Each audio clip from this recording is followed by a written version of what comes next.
లోను రోజు సత్సాంగత్వే నిస్సాంగత్వే నిస్సాంగత్వే నిర్మోహత్వే నిర్మోహత్వే నిశ్చలతత్వే నిశ్చలతత్వే జీవన్ముక్తని పెద్దలు సూచించి ఉన్నారు. మనకి ఎల్లప్పుడూ సత్సాంగం చేస్తూ చేస్తూ నిత్యము చేయాలండి. చేస్తే ఒక నిశ్చలమైనటువంటి తత్వం ఏర్పాటవుతుంది. మనిషికి సాధన సంపత్తి చేకూరుతుంది. పెద్దల యొక్క అనుగ్రహాన్ని పొందుతారు. అలాగా కొంతమంది సత్సంగాన్ని తిరుగుతూ లోనున్నటువంటి కల్మశాలు మనసుని శుద్ధి చేసుకోగలుగుతాడు అనమాట మనిషి. ఇలాగా మనసు శుద్ధి ఎప్పుడైతే అయిందో భగవంతుని యొక్క దర్శనం కలుగుతుంది. భగవంతుని దర్శనం అయిన పిమ్మటే మన లోపల ఉన్నటువంటి మాలిన్యాలన్నీ కరిగిపోయి తేజస్సు అయినటువంటి ఓజస్సు అయినటువంటి పరాక్రమైనటువంటి శక్తి భగవంతుడు మనకి నూరు పోసి మన పైన విడిచిపెడతారు.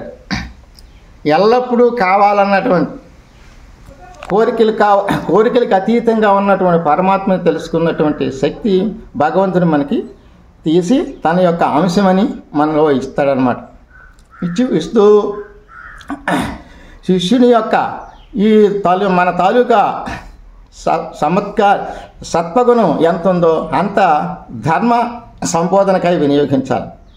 లోపల ఉన్నటువంటి స్వార్థంగా భరించుకుంటా ప్రజాక్షేమం కోసము, ప్రజా అభివృద్ధి కోసము, ప్రజల యొక్క మనో అభిప్రాయాలని శుద్ధిపరచడానికి నిరంతరము కృషి చేయాలా. మన యొక్క భవిష్యత్తులో మనలాగే అందరినీ కూడా బాగు చేయాలన్నటువంటి సత్వగుణ ప్రధానమై కావాలి. తర్వాత ఈ భూప్రపంచంలో ఏది కూడా వైరాగ్యానికి మించినటువంటి వస్తువు ఏది లేదు. పట్టుదలే అమితమైనటువంటి వస్తువు. ఏకాగ్రత చిత్తం కలిగిన దేని ఎందైతే తన యొక్క మనసుని సత్సంగానికి వినియోగించాడో దాని యొక్క గుణ ప్రేరేపణ చాలామందిలో నాటింపు చేసి బ్రహ్మ విద్యని మేల్కొల్పాలని మన గురువులు చెప్పి ఉన్నారు. ఈ బ్రహ్మాండాలన్నిటికంట అతీతమైన శక్తి భగవంతుడి. అండ పిండ బ్రహ్మాండాలకు కూడా అతీతం. తన యొక్క నిర్మించినటువంటివి ఈ చతుర్దశ భువనములను ధర్మమునకు మించినటువంటి వస్తువా చతుర్దశ భువనముల యందు కూడా లేదు. అందుకే ధర్మబద్ధుడిపై ఉండము అర్జున అని భగవద్గీతలో అర్జునుడికి శ్రీకృష్ణ పరమాత్మ చెప్తూ ఉంటాడు. శిష్యుని యొక్క శక్తి ఎంత ఉందో గురువుకి తెలుసుకుని అప్పుడు మంత్రోచ్చారణ చేస్తారు గురువు. శిష్యుడు తనలా ప్రవర్తించలేడా అని కొన్నాళ్ళు ప్రయత్నం చేసి మనలో ఉన్నటువంటి దుర్గుణాల్ని అతనికి విడిచిపెట్టి సాధన చేత, సంపత్తి చేత, గురువు యొక్క అనుగ్రహం చేత, భగవంతుడి యొక్క అనుగ్రహం చేత మానవుడు ఈ భూత భవిష్యత్తు వర్తమాన కాలాలన్నిటికీ అతీతుడిగా మారగలిగే శక్తి మానవుడిలోకి వస్తుంది. మరణము లేనటువంటి అమృతతత్వాన్ని పొందగలడు. ఎప్పుడైతే సత్వగుణ ప్రధానుడు అయినాడో, ఈర్ష్య అంభావాలు బయటకు తోలాడో, తనకు మించినటువంటి వాడు భగవంతుడు అక్కడే తప్ప మీరెవరూ లేరు అన్నటువంటి సద్భావం కలిగి నిరంతరము రోజుకి 21,600 సార్లు తన యొక్క జపము తనకే అర్పిస్తూ తన జీవితాన్ని, తన యొక్క మనసుని ముక్తి వైపు నడిపిస్తూ ఉంటాడు సాధకుడు. సాధన ఎప్పుడైతే కలిగిందో సంపత్తి అనగా దానికి ఉన్నటువంటి ఐశ్వర్యం, మంచి యొక్క నడవడి, మంచి సత్ప్రవర్తన, సద్గుణాలు ప్రేరేపణ, సత్పురుషులను పోచిన అతిథి దేవోభవ ఆచార్య దేవోభవ అన్నారు. అతిథిని ఆదరిస్తే దేవుడిని ఆదరించినట్టు. ఎవరైనా మన ఇంటికి వస్తే వాళ్ళకి పూట భోజనం లేదా నీళ్ళు పాలు ఇచ్చి అతిథిని సత్కరించడం దేవుడిని సత్కరించినట్టు అంటాడు. ఒక సత్పురుషుడు భోంచేసి సంతృప్తుడైతే ఇది సాధూనాం దర్శనం పుణ్యం, స్పర్శం పాపనాశనం, వచనం కోటి తీర్థం, వందనం మోక్షదాయకం అన్నారు. సత్పురుషుల దర్శనం అయితే పుణ్యం కలుగుతుంది. స్పర్శిస్తే వాళ్ళని పాపం పటాపంచలైపోతుందట. వచనం కోటి తీర్థం, వాళ్ళతో వచిస్తే మాటలు ఆడితే కోటి తీర్థం వెళ్ళంత ఫలితం దక్కుతుందట. వందనం మోక్షదాయకం, ఆ శ్లోకంలో ఇంత అర్థం ఉంది. నమస్కారం చేస్తే ముక్తి కలుగుతుందట. సాధూనాం దర్శనం పుణ్యం, స్పర్శం పాపనాశనం, వచనం కోటి తీర్థం, వందనం మోక్షదాయకం. ఎంతటి అర్థాన్ని ఇచ్చాడో ఆ మహానుభావుడు ఆ శ్లోకాన్ని. సాధు సత్పురుషులకి సేవ చేసినా, వాళ్ళతో మాట్లాడినా, వాళ్ళతో తాకినా, వాళ్ళతో మించినా, ఏ విషయమైనా వాళ్ళతో మనం గోష్ఠిగా మాట్లాడితే చాలు కనిపిస్తేనే పుణ్యం వస్తుందట. రకం చోటు ఎరగవలన తనను తాను తెలుసుకోవాలి. తనను తాను తెలుసుకున్నప్పుడే తనకు విలువ ఉంటుంది, తనకు ఫలితం ఉంటుంది, తనకి జన్మకి పవిత్రత వస్తుందన్నమాట. ఎల్లప్పుడూ మనం ఏ సేవ చేసినా మనల్ని మనం తెలుసుకోవాలి. మనల్ని మనం తెలుసుకోకపోతే ఎప్పుడు నిరంతరం మీరు చేయక్కర్లేదు, జపం అది చేస్తూ ఉంటుంది. అంటే మరుపు తెరుపనకున్న జాగ్రత్త నిరతముగా స్వప్నాతి సుసుప్తిలో మరపు తెరుపు లేనటువంటి జ్ఞానము జపం చేస్తూనే ఉంటుంది. అది కానీ దాని ఇరక మరిచిపోయి ఏమి లేకపోయి చీకటందు జగమ చిక్కిపోయి అది చేస్తూనే ఉంటుంది. మనం చేయక్కర్లేదు, అది ఏటి చేస్తుంది అన్నటువంటి ఎరికని మరిచిపోయినా అనడం. తనను తాను తెలుసుకోవటం విద్య అనమాట. తానే తన పని తను చేసుకుంటున్నాడు దేవుడు మనలో ఉండి, కానీ అది మనము తెలుసుకోలేదు, మనకి ఎరుక అవ్వలేదు, మరిచిపోతున్నాం. ఎల్లప్పుడూ 21,600 సార్లు కూడా జీవుడు ఆ పనే చేస్తున్నాడు, కానీ అది ఏడు చేస్తున్నాడు అనేది మనకి ఎరుక లేక మనం కింద ఉండిపోయాం.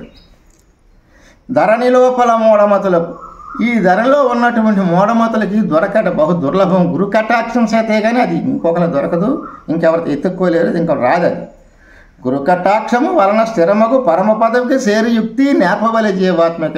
ఈ పరమ పదవికి నేర్చినటువంటి యుక్తిని జీవాత్మకి నేర్పుకోమన్నాడు. గురు ద్వారా, సాధన సంపత్తి ద్వారా నీవు పరాన్ని చెందినటువంటి అమృతత్వాన్ని పొందినటువంటి తత్వానికి వెళ్ళు అని ఈ బోధ చెప్తుంది అనమాట.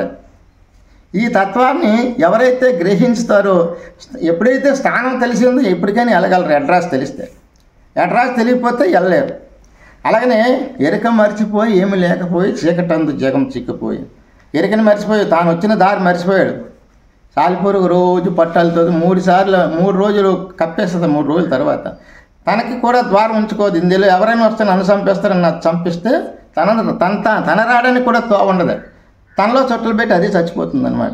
అలాగే ఈశనత్రయాదులు ఈ సంసారం యొక్క బంధాల నుంచి లోపలికి వెళ్ళిపోయి ఇరుక్కుపోయి ఆ సాలిపురుగు పట్టులో ఉన్నట్టు మానవుడు ఏం చేస్తున్నాడు, కామక్రోధ లోభ మోహ మదమచ్చలు అన్నటువంటి ఈర్ష ఆంబావాలైనటువంటి గుణాలకు సిక్కి అందులో చనిపోతున్నాడు అనమాట. చనిపోతును ఇది ఈ జన్మ మీకు దుర్లభంరా, ఈ జన్మ మరి రాదు. జన్మలు బట్టి చేసుకొచ్చినటువంటి పుణ్యాన్ని భగవంతుడికి దారిపోచి మానవ జన్మ అనే వాడిని కొన్నావు.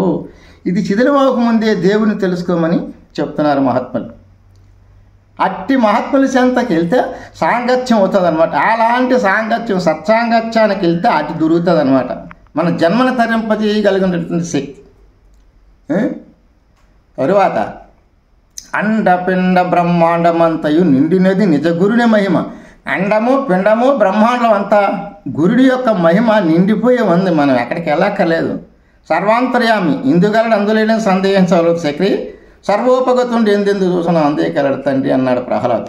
అలాగా సర్వాంతర్యామి అంతా నిండుకొని ఉన్నాడు. మీరు ఎక్కడికి వెళ్ళక్కర్లేదు. మీలో ఉన్నటువంటి భగవంతుని తెలుసుకోవటమే మీకు పెద్ద విద్య ఉన్నది, పెద్ద పని అయి ఉంది. తెలిసిన తర్వాత దాన్ని ఆచరించి సాధనలో పెడితే అమితమైనటువంటి సద్గతి అమృతత్వాన్ని పొందుతుంటాడు మానవుడు. అంటే అమృతం అనగా మరణం లేని, మృత్యువు లేనటువంటిది అనమాట. మృత్యుంజయుడు అవుతాడు.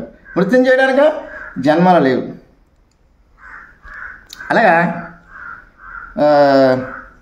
కామక్రోధములారు మరసి పామరత్వము పాడు చేసి స్వామరేవై చెడకయలలో నియమనిష్టల లేని ఆత్మ రాములను జ్ఞానింపవలెనన్న.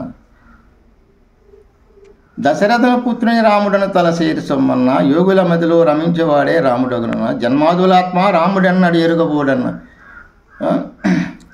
పామరులు తెలియక యముని మాయలు చిక్కుకొనిరన్న. బొమ్మలాట ప్రపంచమందున నమ్మి చెడుదురు నాణ్యమెరుగక.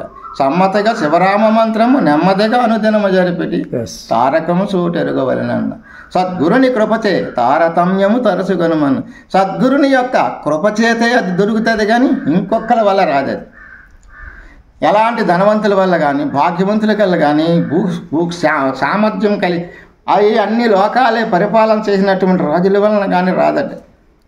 ఒక గురుముఖము నుంచే వస్తుంది అది బ్రహ్మ విద్య. బ్రహ్మ విద్యనగా భ్రాంతి లేనటువంటిది. బ్రహ్మజ్ఞానే బ్రాహ్మణోత్తమం.